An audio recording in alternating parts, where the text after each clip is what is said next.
Welcome back to Unranked Podcast. You have Elijah here alongside Grant. NFL season just wrapped up. It's kind of been one of the bad weeks where coaches are getting let go. Teams' playoff hopes were shot down over the weekend. All the teams like the Lions come to a realization they just lost the first pick.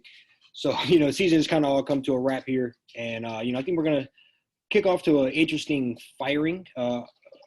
First things first, and that would be what the Dolphins did, and that's letting go of Brian Flores. I know both of us kind of have strong opinions on this, so I'll kick it off to you first. Kind of what are your thoughts on him first of all getting let go, and then we'll go down the line of some of the other coaches. Okay. Yeah, no, I mean, the thing with him is just was so interesting. And I feel like, you look at the situation he was in. Not the greatest team when he inherited them. They were able to. They started off 1-7 this year, won like 8 straight games.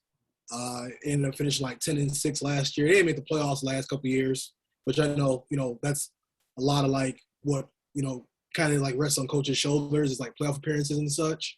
But it doesn't really make a ton of sense. Like, I feel like he had to kind of endure, just a lot of different things going on, from just like from GM standpoint. Like, they had like probably one of the worst O-lines in the league, and they traded away like arguably like one of the best left tackles in the league to the Texans a couple years back. They shipped off Minkah Fitzpatrick, like all-pro safety. They shipped him off to the Steelers, a couple of years back. So I think, and obviously I know like coaches and GMs and like the owners, they all kind of like have like a hand in the pot some way somehow. But I don't think he was like behind those types of things, you know what I'm saying? And I feel like he took like what he was working with, which was very little, and, it was able to make it happen. Surprisingly, he's one of the only coaches from the Belichick coaching tree that's, or like kind of like, came up under Belichick a little bit that's actually done something. A lot of these coaches, other ones we'll talk about, a couple of them were in New England at one point, but yeah, it just doesn't really make a ton of sense. I always feel like it's, you look at like the NFL overall, there's not a lot of diversity, when it comes to coaches. If I'm not mistaken, there might have been like 2 or 3 black coaches this year, including him. I think it's him, and then it was a guy Cully that's in Houston. Tomlin. Yep, and Tomlin. Yep. So like, I feel like, Tomlin's obviously done a great job. 3 out of what, 30? 3 out of 32? Yeah, 3 out of 30. Yeah. So Tomlin's obviously, his resume speaks for himself. It'd be crazy to try to run him out of town. But, like, I just feel like sometimes the leash is just short, when it comes to, like, black coaches. I mean, you look at guys like, Dan Campbell, Brandon Staley. We watched Brandon Staley, like, cause his team a playoff spot on live TV. Everybody got to see it.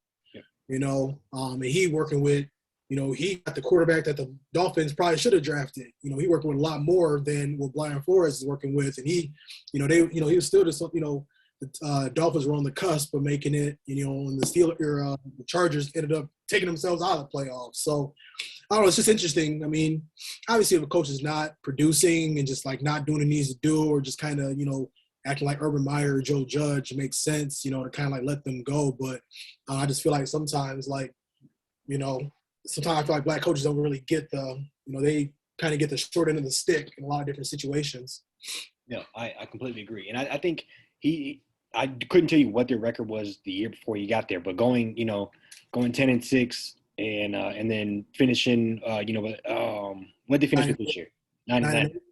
Yeah. So, two above 500 seasons. And most years at 10-6, you're going to make the playoffs. That's an anomaly to not make the playoffs and going in 10-6.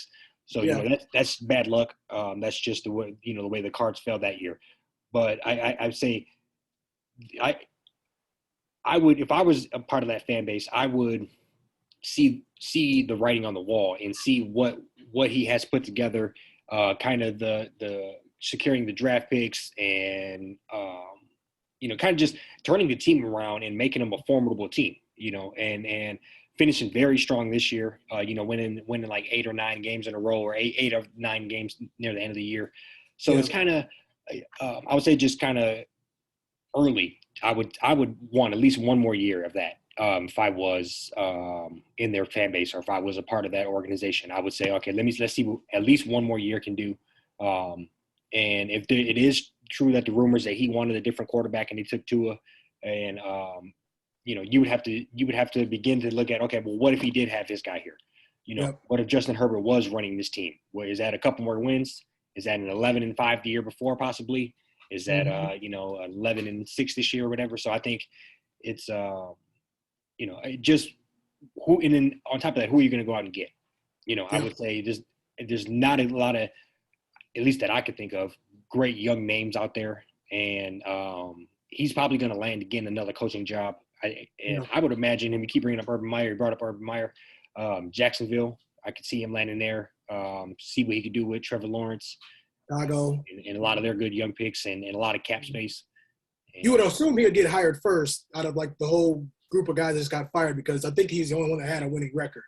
Yeah. You know what I'm saying? Which is like, I don't know, like that would be my assumption. So we'll see what happens though.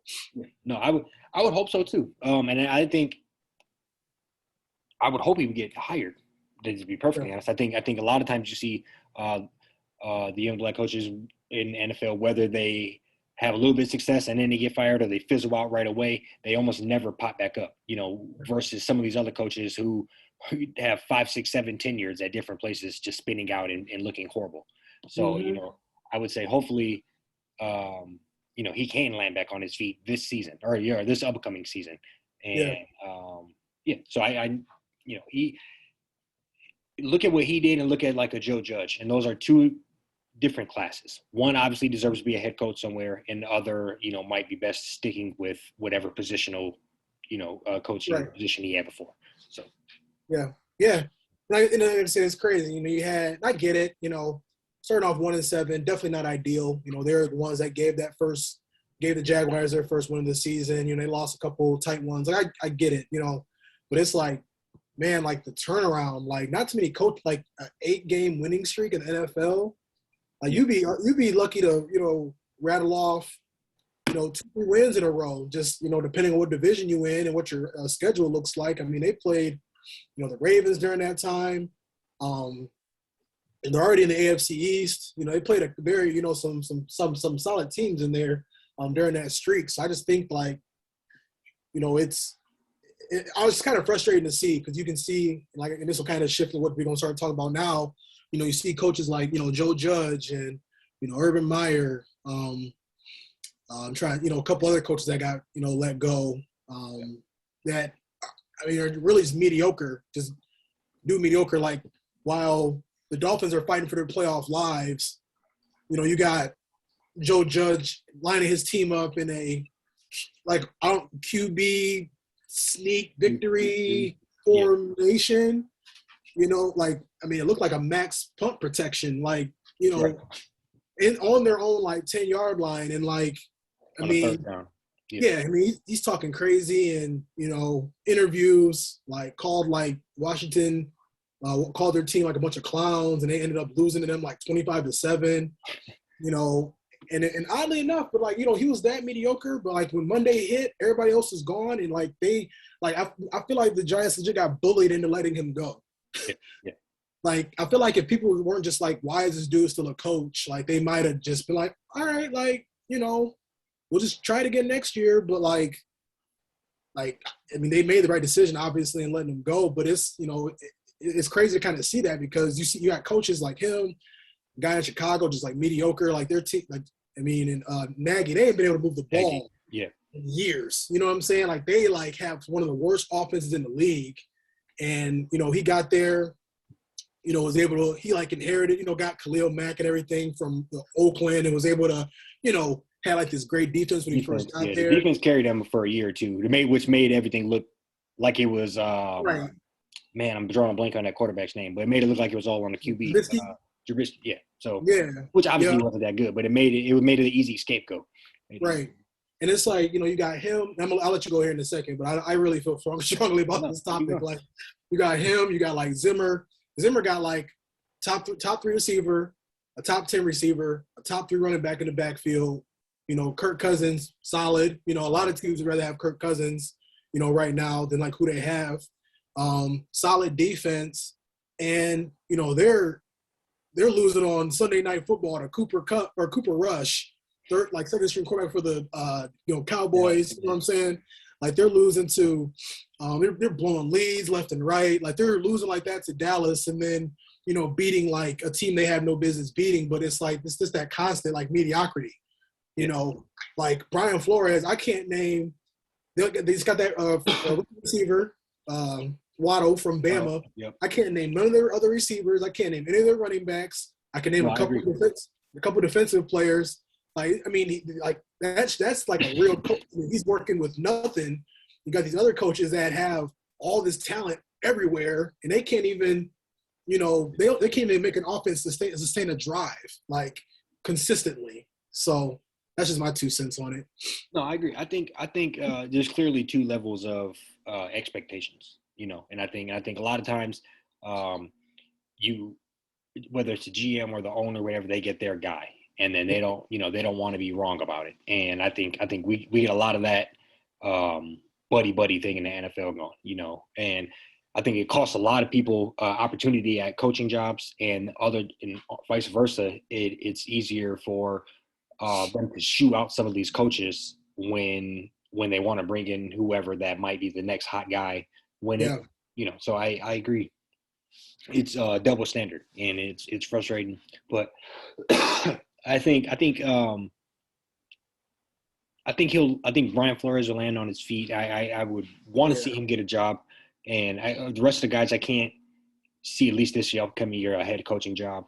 And you brought up Staley. Now, obviously, he has a great young quarterback there. He cost them a playoff job or playoff position, but his job's not in jeopardy whatsoever, and that's a direct coaching error. But he can turn around and point to statistics. Statistically, he said, that we should do this because I was hearing that he's a real analytical guy. So it's interesting to see what excuses they do accept and just kind of the bullshit that's able to get by. Yeah, and like to bring him up, I mean, they played the Chiefs like 3 or 4 weeks ago, had a perfect opportunity to like beat them, potentially be like number 1 team in that division, like probably could lock up a playoff spot like in the weeks following that week. He went for it on 4th down like 8 times. Yeah. Only got it like 3 times. A couple of those times in the red zone. Like one of them was like right before halftime, and he they went for it, and Herbert almost threw a pick 6 like from the 1 yard line. So like, I just don't really understand it. I mean, even this past Sunday night, it was 4th and 1 from their own 18, and they went for it. They went for it. And you put your defense in a bad spot. And what sense does that make sense? Like that, that's like literally football day 1. Like, you know what I mean? Like you can pull up to a middle school practice and ask a team if that makes sense, and they would say no. So that doesn't. It's like, that's just out coaching. That's just out coaching yourself, thinking you're smarter than you are, and you should never go for it on your fucking 18. Right. Like, it doesn't make sense. It doesn't. Yeah, you got. I mean, like I said, it's crazy. I hope that Brian Flores. I mean, there's teams like Denver, Minnesota are just loaded. Yeah. That just had like these coaches coming, like it's been like a revolving door. Zimmer was in Minnesota for a good little minute, but like I do think Minnesota's a good fit. I was thinking he would like a good young team trying to partner up with a quarterback is why I said Chicago would be a good fit too. Yeah, which is why I was going with Jacksonville. But I do agree. Minnesota would be a greit fit, and maybe he could. We talked about Kellen Mond. Maybe he could be the one to kind of jumpstart that. And it's interesting. It's possible. Yeah, and I think because I was just kind of like looking at there are some teams that are like there's kind of like a piece away or just like just kind of need that stability at coach. Like Denver, I mean they got like running backs, receivers loaded. Like defense is crazy. Like I mean Minnesota kind of the same way. I think Jacksonville that'll definitely be a I think that would be one of those like definitely more of a project. And maybe a team like Minnesota. Who isn't bad, but just kind of, spinning the wheels. Yeah, maybe just a good young coach coming in there, firing them up, different taste of everything. That could magnify things. That could fire up the team and make them something. Make a good little run. So, and as far as that, they're in an interesting division as well. I mean, obviously the Lions aren't the greatest. We're still figuring things out.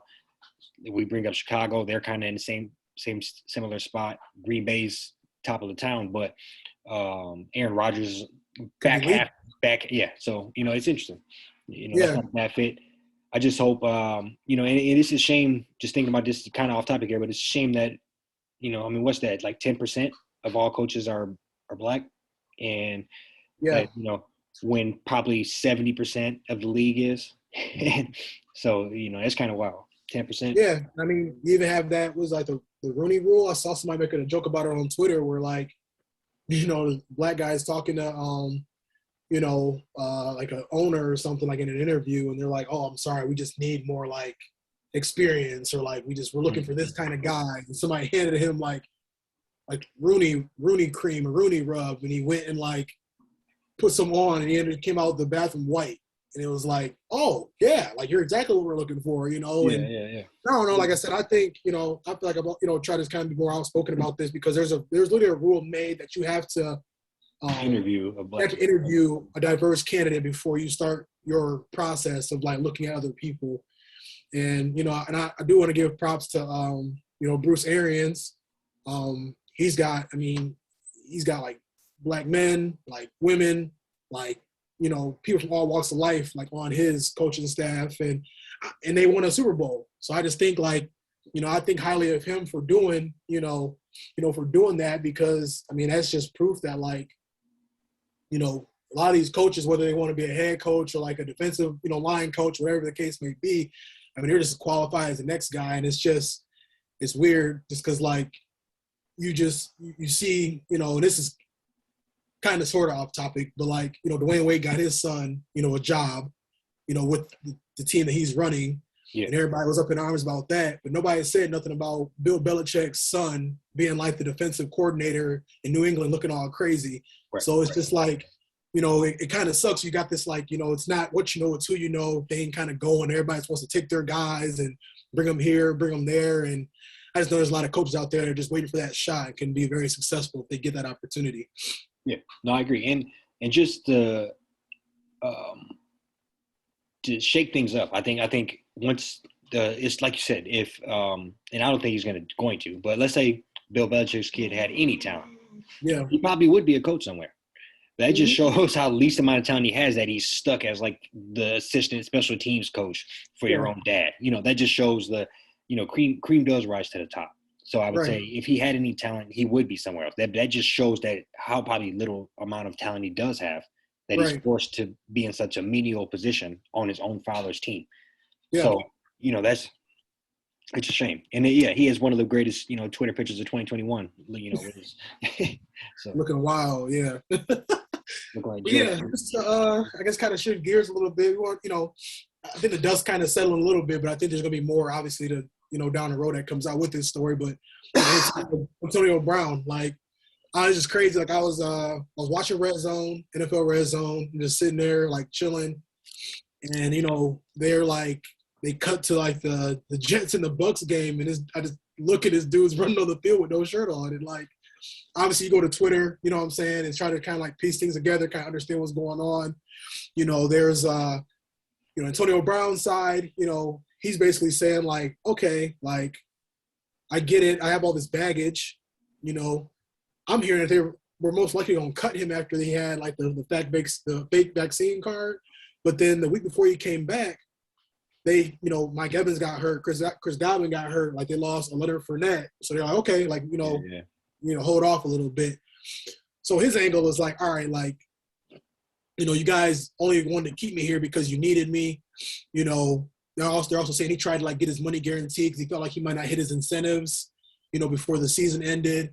And then, Tampa Bay is kind of coming from an angle where they're like, all right, like, yeah, like we definitely, like, we knew you had baggage. You've been doing a lot of different crazy things. Like, we kind of saw through it because Tom wanted you here, like, you're trying to get your money guaranteed like that Wednesday before everything happened. So they're looking at it as more of like, he only acted that way because he couldn't get his money guaranteed. And then when he kind of maybe realized he might not get what he was looking for, what he was, his incentives because he was hurt, he kind of acted out and decided it was time to go. So I guess, I'm not asking you to pick sides. I don't think this is a situation where you necessarily need to pick a side. I think it's just kind of like understanding who's wrong on both sides of the fence and then just kind of like forming an opinion. So what do you think? Yeah, I would say it's a lot to the situation. I would say you can't just take this in a bottle and not look at how he exited the Steelers or how he exited Oakland, or I don't think anything happened in New England, and then how he ended up down here. So I would say I guess I don't have a side to pick. I think ultimately both sides got what they wanted, which was a championship last year. And then this year it was just a matter of time before something happened. Yeah. I would say, lying about the vaccine, being injured, him probably not being happy. He's not on a major deal. He's probably saying, all right, I helped you guys win the championship last year. I had a touchdown catch in the Super Bowl, and then you guys are having me play on an incentive-based deal. Right. And then being hurt and suspended, all of that, I just think that's a lot that happened, all for them to say, we didn't really – the only person I wanted you here was Tom. Yeah. Yeah, so I would say that's another thing where Tom put his neck out there, and also nobody's talking about this one, maybe he needs a little bit of repercussion for, or not repercussion, but you allowed him to bring – you brought this ticking time bomb in here. They knew this could happen. So there is some type of responsibility that comes on you for you co-signed him to be here.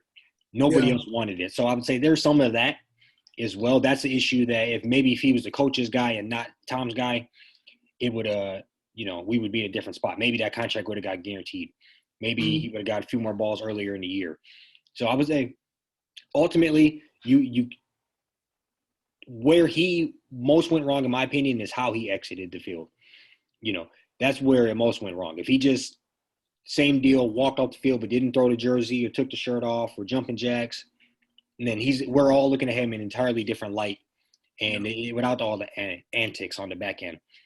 That's kind of my personal opinion. I think he's an awesome player. Yeah. And I think they both got what they wanted, and that was he got another shot in the league in a Super Bowl, and they got a Super Bowl. Yeah. Yeah. No, that's, like I said, when obviously more will start to come out, and I don't think there's a party that's wrong or a party that's right. You know what I'm saying? I just think obviously Antonio Brown could have handled it way, way differently. And I also feel like, Tampa Bay, coach, Arians, he could have handled it way differently. But for me, and it sounds like, Arians, he was more just kind of fed up, and probably was all right, I'm just sick of this dude. We already he came back from suspension, we let him come back, and he already acting out because he think he's not gonna hit his incentives. We didn't guarantee his money. He was probably just at the point of the time, he's just all right, that's it, that's finished. So I guess kind of follow up. You think he'll be able to get on another team? You think that'll be something that's March, April, after he, gets surgery and everything and get back 100%, you think somebody will give him a look? And who do you think would do it? I do see him being on a team next year. I do. I think it might be one of them later summer deals. I'm not going to say a name, but so-and-so goes down with the ACL midsummer. Yeah. All right, we need a receiver. And that one of those type of deals. I think if you bring him in on a similar deal to probably what he's on now, you're going to make a base. You get X, Y, and Z. Here's some money. And if you do anything outside of be a good model player, you're out of here. I definitely could see that happening. I think he's young enough. I think he's gotten 500 yards or so the last couple of years being third guy. Yeah. So I would say somebody it's going to have to be somebody with a great locker room, somebody with an established presence. So, I would say, maybe the Chiefs, maybe we'd have to see how things play out, but possibly the Rams or somebody. I think he's gonna have to. Yeah, somebody where he can't come in and completely take over. Where, yeah. It's just what's your thoughts on that? Yeah, like I just think like he's just a ticking time bomb. You know what I'm saying? Like, like it was only a matter of time. You know, like I was geeked to see what he was gonna do even in Oakland. I'm like, all right, like you know what I'm saying? Like they're about to move to Vegas. Like he gonna be the guy. You know what I'm saying? And I mean, he made it like, did he even make it to the regular season? I don't even think he did. I think that was a Hard Knocks where he was complaining about his helmet and shit. Yeah, it had feet issues, something. So it's like, you know, I think some place that would be a fit would be like, I mean, we kind of rattled some off. I feel like Baltimore, you know, I think that'd be somewhere where they're just like, all right, like they was like 3 strikes, we like half strike, you know. Like, you even look at somebody crazy, like, you're going to be done. You know what I'm saying? So, like, I think this has got to be one of them, you know, like, in the language in the contract, basically, like, you out of line, like, you finished, you know. But, yeah, it'll be interesting because, I think, you know, watching that podcast he was on, you know, he was talking about, like, playing for, like, you know, like a prove-it deal. And, you know, nobody's going to be giving him 2 years, like, 15 mil or, you know what I'm saying, nothing like that. Like, I wouldn't take that shot on him. Like, I wouldn't even want to give him, like, I might throw him a mil, like, you know, a couple mil, and maybe give him like $3 million or $5 million in incentives, and just make him like kind of like aggressive to where he really got to be on his like P's and Q's, you know, and really like go crazy on the field. But I don't know, we'll see. Because remember, when I had sent you his stats, like my man's was in 6-round pick out of CMU, like he was putting up crazy numbers, like. Yeah. There is a point in time you literally could not, like, not one deep. You could double him, it didn't matter. Like, deep, like, put, like, a corner in a top lockdown corner, it didn't matter. Like, yeah, no, I mean, he had, like, a 5 or 6 year stretch where he had plus 1,400 yards and 100 catches. Like, you know. Yeah, 8-9 touchdowns, you know.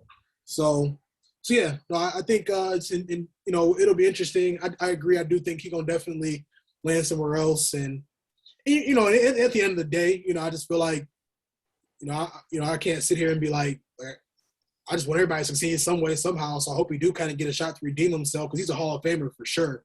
So, you know, hopefully I don't want this to be like his last, like, hurrah, like the last thing because I think receivers get put in like boxes, you know what I'm saying? Like, we'll talk about certain receivers, and then there's like Chad Johnson. Like, every time I talk about Chad Johnson on ESPN, it's really just him doing some crazy celebration. Or like, you know, you see T.O. it's him doing crunches outside of his house, you know, like they kind of minimize the greatness.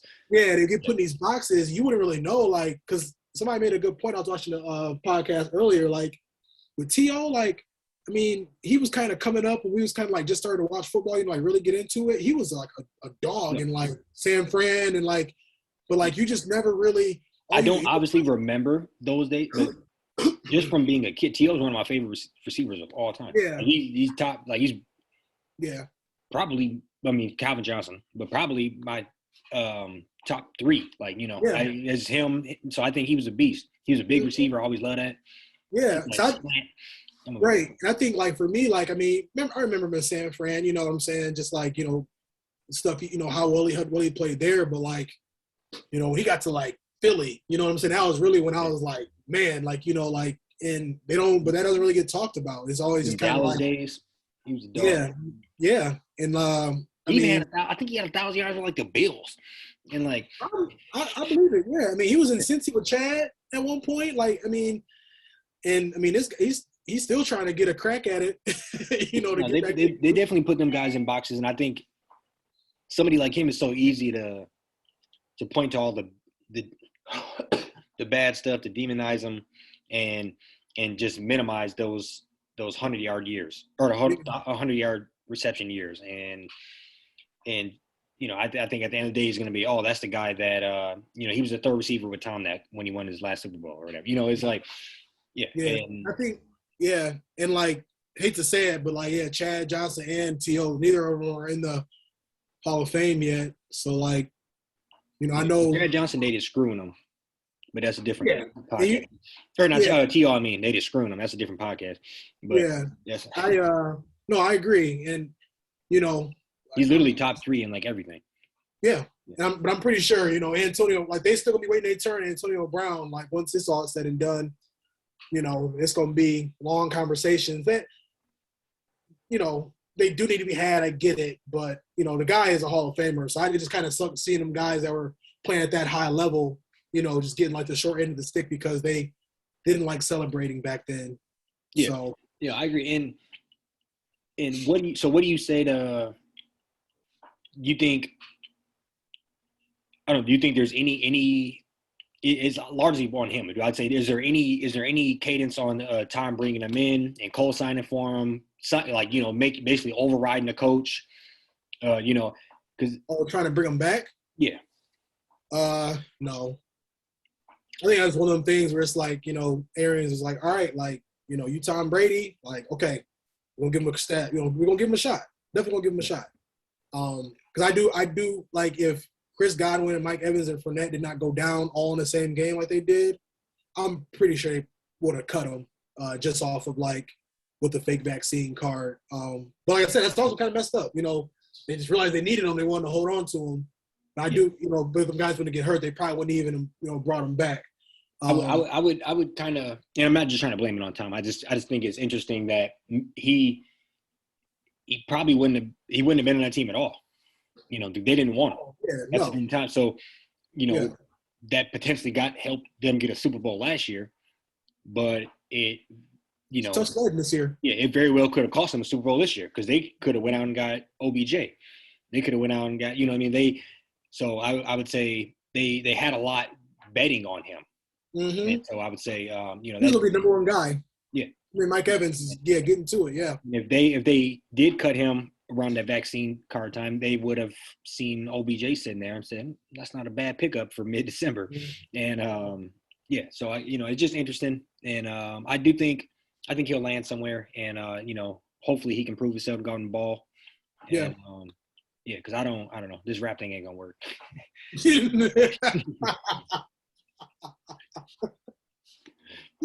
He said, "I'm from the pit, not the palace."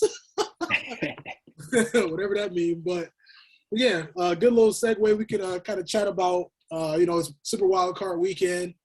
I don't know about you. I plan on being from about 4:15 Saturday to like, Sunday at around like 7 or 8. I'm probably gonna be pretty tuned in, just watching some football. Because it's gonna be this time of the year. College football already done, so it's like we really. It's sad. We got like 3 weeks, 4 weekends a month football left. Yeah. Yep. So, good slate of games. I mean, I love seeing like Philly back in there, San Fran's back in the playoffs. Bengals, obviously I'm a pretty big Joe Burrow fan. Yeah, I need to go on the record and say I was wrong about Joe Burrow. I ain't believe. I thought that I was like, man. You want the floor now? Want me to? No, I said what I had to say. I was wrong about it. Yeah, the dude's cold. I didn't buy it. I thought he had all those number one receivers around him. Yeah. That great defense. I was just like, a one hit wonder is what I was thinking. Yeah. But no, he can ball. It's good. Yeah, I don't know. He always had like that it factor. Like I don't know. Like, I saw some crazy stat. Like they were saying, like basically every time I might try to pull it up, but every time like he was in a situation where he had to like absolutely win a game, like they ended up winning that game, and they listed off like Bama and then like Oklahoma in the playoff, and then Clemson in the playoff. They needed to beat the Chiefs this past a couple weekends ago to clinch a spot and clinch the division. Like but yeah, like you said, that's topic for a different day. But I guess are there any games this weekend that really caught your eye? Something that you like. All right, like I don't really care about the other ones. I got to sit down and watch this one. Yeah, no. So the one I know for an absolute fact I'm gonna be watching are the Cardinals Rams. I'm planning on watching a bunch of them, but that's one I know I won't miss a second of. I know we've been talking about Stafford. It's time to shine. It is time to shine. He's had a little bit of a rough patch. They seem to be pulling out some of these wins, even though he's playing like shit. Playing a little better than shit. But I think it's time to put up or shut up. And Kyler Murray's obviously very lethal. Yeah. So I would say that's just gonna be a good game to me.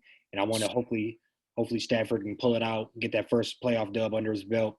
Yeah. And I think a lot of that pressure might be mounting on him.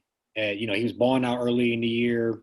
Some people went down. He stumbled a little bit, brought in OBJ. They hit a bit of a stride, even though he's not playing the greatest.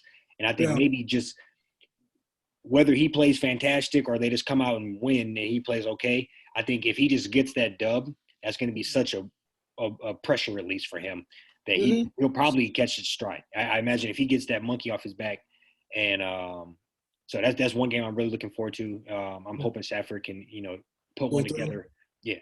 No, that was gonna be one for me for sure. But I think the one that I'm really like, I think it's like 4:30 Saturday or like 4:30 Sunday is Cowboys and Niners. Okay. Like that. I mean, I watched that. I've been watching, kind of like keep my eye on Deebo Samuel. They literally they put him at running back, they put him at receiver. He threw a touchdown pass last week. I think they're kind of like I feel like they're kind of like what the Cowboys don't want to see, because they're just like super physical. Defense is crazy. Pass rush is crazy. Pass rush is great. I think it's gonna be one of them games where like Dak is gonna have to, because they can't. Zeke been limping since like week 6, so he's I doubt he'll be much of a factor. But like I think that's really gonna be when it kind of like falls on Dak's shoulders squarely, and he's gonna have to show. I love Dak, but he's gonna have to show that he's worth $75 million this weekend. And I think I really feel like my next question was gonna be upset. But I'll start. I feel like I can see the Niners going into AT&T Stadium and sneaking out of there with a dub. So okay, I like that. Jimmy G. I don't know. I guess I did watch them play. I can't think who the hell they're playing with though. But I did watch them play, and that defense is tough. So I would say, no, they're explosive, and so I just think it's gonna be really on Jimmy G if he can. He's such a fucking hit or miss. Sometimes I'm looking at him, and he does look like a NFL Super Bowl type quarterback. And a lot of times I'm like, they got to bring in that Trey Lance kid. So, I think it's going to be real interesting. But I do think that's a good one. I did see Zeke. I was kind of hard on him the offseason. He did get to 1,000 yards this year, 1,002. I just looked it up earlier. So, some are saying it was because they had a 17th game. Yes. Hey. Hey, you Cooper Kupp got the record. I was trying to tell people that shouldn't count the other day. So yeah. Oh no, I agree. Even he said it shouldn't count. But no, go ahead. No, I agree. And then I've seen some old head on Twitter talking about, Marshall Faulk got 2,000 yards in 14 games, or whoever the hell did it. I was like, all right, well, that shit don't count. Yeah, valid point. I mean, I guess, but yeah, for sure. No, and so I'm not going to call it upset, but I think a game that might be a little more close than people think, and it's going to be interesting to me, and it's a person I love to hate, and that's going to be that's Tom Brady and going to play the Eagles. Okay. I think I do think they're going to pull out a win, but I think they're going to make it interesting. I think they're beat up. They're out there with LSU track stars and fourth over. Sorry, NFL track stars and like mid-round picks. Yeah, and I was just say most of the time a guy that probably be like the third or fourth option on a squad. Mm-hmm. And so obviously they got Gronk still, but and Mike Evans. So they got some pieces, but I think going in there, I think it's going to be a little interesting. Yeah, and it get dicey. Yeah. And I think Jalen Hurts, it'd be interesting to see what he can do in the playoffs. It might get loose, and that Russian attack is fierce. So and if they can break some runs off, and if he can make some a couple big time throws, I think it might be a little more interesting than people say. Yeah, and that's a valid point. I mean, you got. And even from a defensive standpoint, they're missing Levante. I think Levante David just came back from like a foot injury. They got one of their best pass rushers that had like 3 sacks in the Super Bowl, two or 3 sacks in the Super Bowl. He practicing in a knee brace right now. Yeah. So it's never whenever it's reported that somebody's practicing with something like that, like it's never really kind of telling that they're probably not going to be like much of a factor come game time. But no, I mean that's fair.